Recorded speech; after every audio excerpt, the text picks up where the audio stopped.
In the morning, Cumuloville, coming at you from the shadow of Cheyenne Mountain in the heart of the shadow government. I am Will Stroh. Joining me as always in manning the QA room is the Lauren Coleman to my John Keel, Adolfo Campos. Be sure to be kind to him out there in the QA room if you have any questions. Now, today we are discussing Qumulo DR. Now, that's not Qumulo with an advanced degree, but rather Qumulo disaster recovery. Although I do have to question what the Grumpquat would major in if he were going back to school. So if you have any suggestions, send them on over. We'll take a CEO salary and get that Grumpquat an advanced degree. Send that little tacker back to school there. So let's pop right in here. Now, I will say this topic of Qumulo disaster recovery has come up a few times. And there's really two ways of looking at it. You can look at it from the data side or the config side. And I guess to quote the scarecrow, some do both. Let's look at it from the data side first. The Qumulo itself, if you just have one single Qumulo out there, great, not a problem. That's awesome. But you really have no DR concept unless you're backing up to Tape or Rubric or Commvault or somebody, right? Some other third party at that point. If you have two Qumulos, Qumuli perhaps, Adolfo, get back to me on what the plural of Qumulo is. If you have two or more out there, we don't have the standard or the active passive setup, if you will. The Qumulo is always in an active-active relationship. And again, we're talking data here, right? So we're going from Qumulo A to Qumulo B. It's replicating data over there. Now, we're going to jump forward a little bit just to make things a little easier to understand. When you have that replication going, all it's doing is copying over the data. You're not recreating shares or exports or quotas or any of that nonsense, because all of those can exist on both sides. So, for example, if you had a directory called SMB files on Qumulo A and replicate that over to Qumulo B, you could call it SMB files on Qumulo B, or you could call it my big box of data if you want. It doesn't matter. The data is the same. It's just going to be a case of how you access it is going, and that's what's going to be deterministic there. Now, any of you that have end users, which I presume is everyone here, that can become very confusing in a failover situation because the user is going to be accustomed to going to //Qumulo/data, for example, and instead we have them going over to big pile of data. Now, we can handle some of that via DNS, right? If Qumulo A goes down, the site goes down, what have you. I believe yesterday there was a cloud outage somewhere in the world. If that site goes down, we can simply update DNS records and point to the other site. That's not a problem. The problem comes into how do they access that data on the other site? Now, there's two schools of thought on this. One is because we are active-active, we can just name things the same across the board. Outstanding, that works great. And many people do that. The problem comes down to, what if I have two sites? Let's say I have one over at the airport and then one, 60 miles away in another state or, across the border or something like that. Do I want that other site to be able to host its own local data, or do I want that only to be backup data for the primary site there? And that becomes the question. Now, some customers end up gating this behind DFS, which works fine. If you're strictly an SMB shop, I understand there are some ways to make it semi-work under NFS, but I'm not a DFS maven, so I won't pretend to be in that case. But by and large, usually what ends up happening is you'll have each cluster will have its own quote unquote local data set, right? So you'll have slash files on cluster A, slash files on cluster B. And those will be local to the file or the cluster itself. And then that files directory will get replicated from A to B and B to A, and then you have to decide where you want to put them. And then in that case, failover, again, you're in a situation where you're now trying to figure out to your end users how to go about doing this. Again, oftentimes is leads into user confusion. So it is something to keep in mind because we are in an active situation. I'll be honest, there's not a clean way around this, right? DFS is typically going to be the cleanest method, I would say. But again, that's having to maintain things on the server side of things. It's not just a straight failover. The other option you can do is start what I have seen customers do, where they will put the precursor directory, the base directory, if you will, as the cluster's name itself. So in the case of cluster one, they'll do slash cluster one slash data. That replicates over to cluster two as slash cluster one slash data. At that point, when you do that failover process there, everything just goes smooth, and then you just have to update the DNS records. Bingo, bang, boom, you're back and running. Now, we have plenty of webinars out there already. There's lots of documentation about doing replication. There's plenty out there for you to read. So I don't want to belabor that too much. I would imagine most folks here are for the config side of things, which is cool. So we'll get to that in a second here.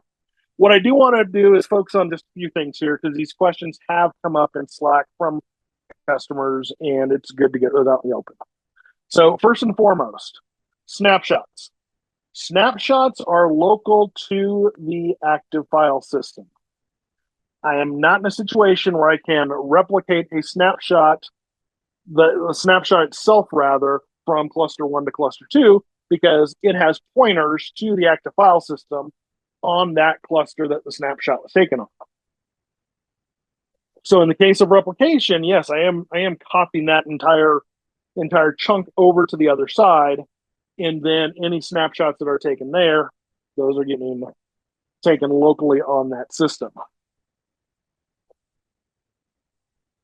Lastly, multiple copies, A to B to C to D to E, so forth and so on. Absolutely, that works. We have seen an increase in customers who have multiple on-prem systems, and now it's making sense for them to have a system that's not local to them. Let's say, for instance, you're based out in, I don't know, my son's favorite state, Virginia, mostly because of John Denver's country road song. But let's say you're based out in Virginia and you got two sites out there. And that's awesome, but you also live in the land of ice storms. So one of those could take out your two sites real quick. Well, let's throw up a third site, say, I don't know, somewhere different. Go for Chicago, Texas, LA, whatever you want there, and make that a cloud one. That can be your site C. Now, if you go down this road where you have multiple copies here, A to B, the one-to-one relationship, that's very easy to keep in sync. Once you introduce the third one out there, now it becomes an interesting game in the sense that you don't want to do your replication from B to C until the replication from A to B is finished. Otherwise, C will have a mismatch of data. It may not always be up to snuff with what B has, for example. Now, you can get around this very easily simply by using policies out there, and I'll be the first one out here to read the riot act to you that you should absolutely always have snapshot policies, right? If for no other reason than the ability to lock your snapshots and keep those bad actors out. But on top of that, it gives you a little more luxury in in configuring these things to line up with how you want them. No longer are you solely reliant upon continuous snapshot, which is effectively every minute. But in this case, you can set a policy out there for it and go down that road.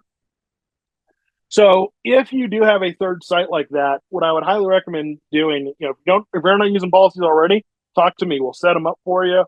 We can go through this. Not hard.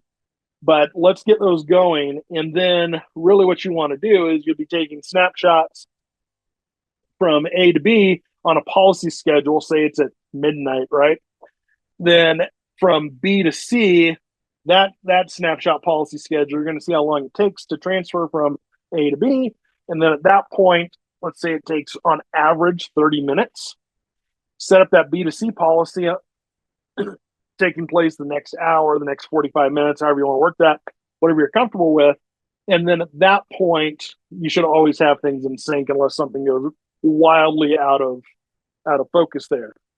If one of your customers downloads, a ton of data to the cluster, that will have to be transferred. But ideally, that's not going to be a common occurrence. Or if it is, you've already accounted for that in the mix there. All right, let's talk config files, because this is the more exciting stuff. So first and foremost, the cluster itself, with the erasure coding, has the ability to handle nodes being out. If you just have your basic 4-node cluster with 6.4 erasure coding, you can handle one node being out of that cluster for a certain amount of time. Now, the next question is going to be, well, Will, how long do I have? Very good question. I cannot give you an answer to that without taking a look at your cluster. And the reason being there is once that node is offline, at that point, we start writing things strictly to the SSD space.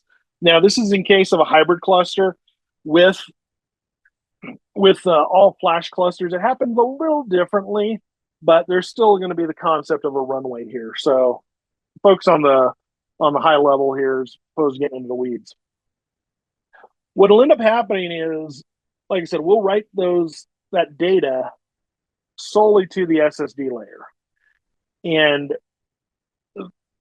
how long of a time you have before that becomes a problem is based solely on how much information is coming into that cluster. So let's think about this for a second. Let's go back here. If my C cluster, my multiple copies down there at the bottom, if my C cluster loses node, but he's also a replication target for B, well, replication is considered a write. So that data will come into C and it would be written to the SSD layer at that point. Great, outstanding. Unfortunately, let's say I'm also using C because, as we saw earlier, we are active up here. So I'm also using C for my local data. So now I have replication data coming in. I also have local data coming in. That's going to eat up that SSD space quicker than it would, if nothing was coming in there. So it is something to keep in mind if you are in a DR situation and you're trying to assess how best to get out of this. If there are things you can disable, again, such as in this case, replication going to that host, great. That's probably a good thing to do at that point. Now, let's say we have a situation where the node lights on fire. I believe I told this story in the summer sessions, but at a storage company many years ago, I would say probably about 20 now, we had a SE go on site and he asked the customer, hey, how's that cluster working out for you? And the customer said, it's smoking. And the SE thought this was a great thing. Unfortunately, the cluster was physically on fire. So it was not such a great thing. And in that case, you're going to be faced with a node rebuild at that point. with a node rebuild, we can absolutely, as long as the rest of the cluster is happy and happy-go-lucky, we can totally rebuild that node if need be. So if you are in a situation where just absolute chaos reigns supreme, takes down a node, we can get your data back up and running. Not a problem. Pause for a second. I do not want to suggest to anyone to not have backups here. Just because we can do fantastical things does not mean we should do fantastical things. So please, by all means, make sure you still have backups. And I will second that by saying snapshots do not count as backups. Those, again, are pointing to your active file system. If your active file system goes away, so do your snapshots. So keep that in mind.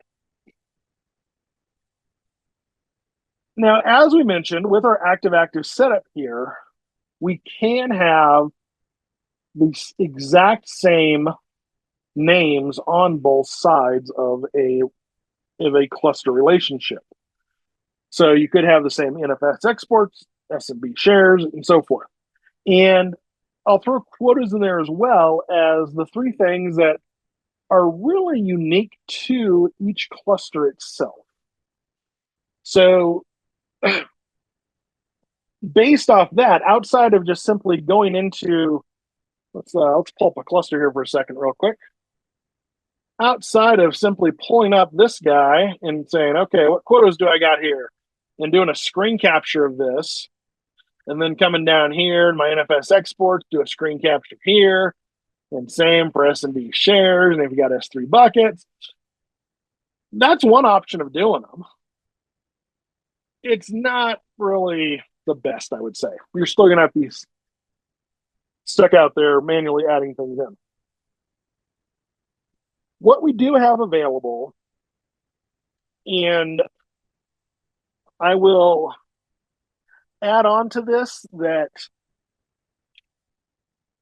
any and all tools are typically created by individuals who may or may no longer be at the company. So bear that in mind, that they may not get updated in a reasonable amount of time. But we do have two separate tools for backing up config files. One is the Qumulo dump tool, and one is Qumulo sync. I'm going to focus here on Qumulo dump just because it's the easier of the two. And looking at the list of attendees here, I know you guys like easy, so let's go down that road. Qumulo sync does handle everything via bearer tokens and whatnot, whereas Qumulo dump, if we jump in here real quick, it's straight up just a config file. So here I've downloaded Qumulo dump, and I have this credentials.json. So let's take a look at that guy real quick. So as you can see, I got my primary cluster, my secondary cluster. There's my super top secret password and the admin account. Again, should always be admin there. But your password is going to be in plain text in this file. So if that is a huge concern, then at that point, you probably need to focus on going down the Qumulo sync route. But again, this way, it's pretty straightforward and simple. So what I have out here is I have NFS exports. I'm going to focus on these three guys. I got quotas and SMB shares, all little Python direct files. So if I go ahead and do NFS exports.py, for example, it's going to come back and say, hey, what do you want to do with this? And the two interesting ones that I'm concerned about are going to be the dump and the set. So let's go ahead and take a look at this directory here for a second. Remember how this looks here. And what we're going to go ahead and do is do a dump. What this is doing is going to the primary cluster and pulling down all of my NFS exports and adding them to a JSON file. So if you remember our directory listing here, we'll take another look at it. We now have nfs.json. Let's take a look at that guy. So as you can see here, we can go through this thing, and I have all my exports out here. I got my host restrictions. I think that's, oh, there we go. We got a little more down there. So this is all the information I need to recreate this export. Likewise, let's go ahead and run this on the SMB shares. Oops, we're going to want to do a -D. And again, we now have this SMB JSON.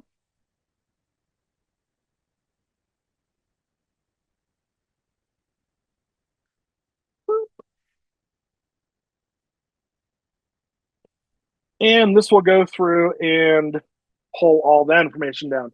I see we do have a question in the Q&A room.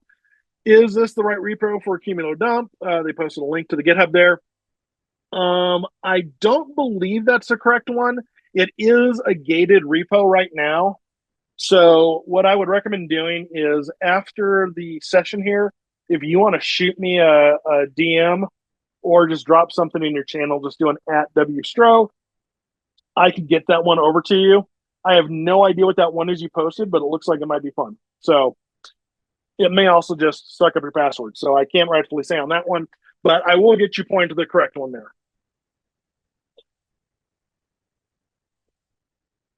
All right. Now let's take a look here. We pulled these off of the muffin cluster. So I have two exports out here. I got slash and Smith test. Let's take a look and see what I got over on socks here. Okay, I got a Smith test one. Let's delete that guy real quick. And for grins, sure, this is going to mess something up for me, I'm sure, but let's go ahead and do it anyhow. So now, as you can see, I only have this little foot one out there. If we go ahead and do set, do you want to create this export? Sure, why not? Do you want to create this one? Sure, why not? Now let's go back over to socks. Boom. So right off the bat, we got those two over there. Now, the thing to keep in mind here is these did not exist until I issued the set on them. Where did they hang out at? They were out here in these JSON files. So what you can do is you can certainly run through your cluster or your list of clusters, however it may be, create these files for or do the dump of these, if you will, name them appropriately, because as you can see, it just simply looks for nfs.json. So you'd want to name them appropriately and keep those in a repository somewhere. A real good place for them would be wherever you're keeping your snapshot lock keys at, quite frankly. And that way you always have everything in one simple spot straight together there. You're good to go. Now, the other thing we can do, like I said, is we can also do this on quotas. Let's do a dump of that. And here I got my I think these are 5 petabytes for some bizarre reason because I need a big number. But I got my 2 quotas here, one for the slash directory, one for the upgrade directory. And again, if I want to, let's take a look at quotas over here. I got slash and Littlefoot. Let's go ahead and set these guys. And let's say no to slash because we already have one out there. And sure, let's create one for the upgrade directory. And next thing I know, boom, this guy pops up here. Why I would ever need a 1 petabyte limit on my upgrade directory is beyond me, but hey, let you do it. So that's it in a nutshell. And like I said, this is very much the simpler approach to things. Again, if you are interested in going down the Qumulo sync route, it's entirely possible and doable. It's really just doing the same stuff here, although you're giving it a bearer token as opposed to defining the account and password in a config file. So if you have control over your config file and you're comfortable with that, I would recommend going this way.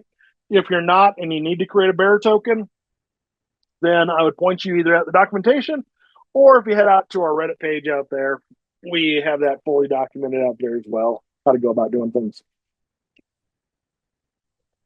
All righty. So that's a nice little segue. We are out on Reddit. Please take a look out there. Pardon me. I do try and post at least a tip or a one-liner once a week. Those are little fun little tidbits out there. And I got pictures of my cute dogs. So by all means, go out there and upvote them. Important note, we are going to be on a winter webinar break here. We'll return in January, but if you have any questions in the meantime, by all means, throw them out to deargrumpquad@qumulo.com. And as this is our last webinar before the holidays, and with people making up lists and checking them twice, I figure it was a good time to mention some people who are important to make these webinars possible. So first and foremost, I'd like to give a big round to Mandy Evans, who without her lead, we'd be fish out of water, and she is not one to be trifled with. So if you see her in Slack, pay attention. Our QA room, staffed by Adelpho Campos, who wishes we'd do more webinars on Texas barbecue. Not going to happen, Adelpho. And Michael Bird, he does not get paid much, but that's okay because the hour's terrible. So he does, however, get these edited and kicked up to YouTube, so I don't have to. And we got another question at the tail end here, so I'll go ahead and answer that one. Are the tools and guidance from this webinar available in Qumulo documentation somewhere? Yes and no is going to be the answer to that. So anything on the GitHub, which is ultimately where Qumulo Dump resides, Qumulo Sync is there. Again, Qumulo Dump is behind a gated one. It will have whatever documentation whomever wrote it decided fit for it. We being CS, are trying to get that a little better taken care of because a lot of these come from engineering. They'll be written for a one-time thing, and then it has a very useful purpose. So we like to get that out in the wild if we can. So we are going about doing that. We do have some people who are dedicating a fair amount of time to getting a lot of these tools updated and put into a customer facing position, if you will. But certainly what we'll do in this case, I've been updating to the Reddit with little Cliff Note versions after each of these webinars. I will certainly throw up some documentation regarding the Qumulo dump portion of this, and along with pointers on where to go about getting that and whatnot, so that you're not lost in the weeds there. Again, it's pretty straightforward. You just simply need Python installed, run that against the Python files are in that directory. There are some requirements. If you look at that requirements.pip file, it should have them out there. So, alrighty.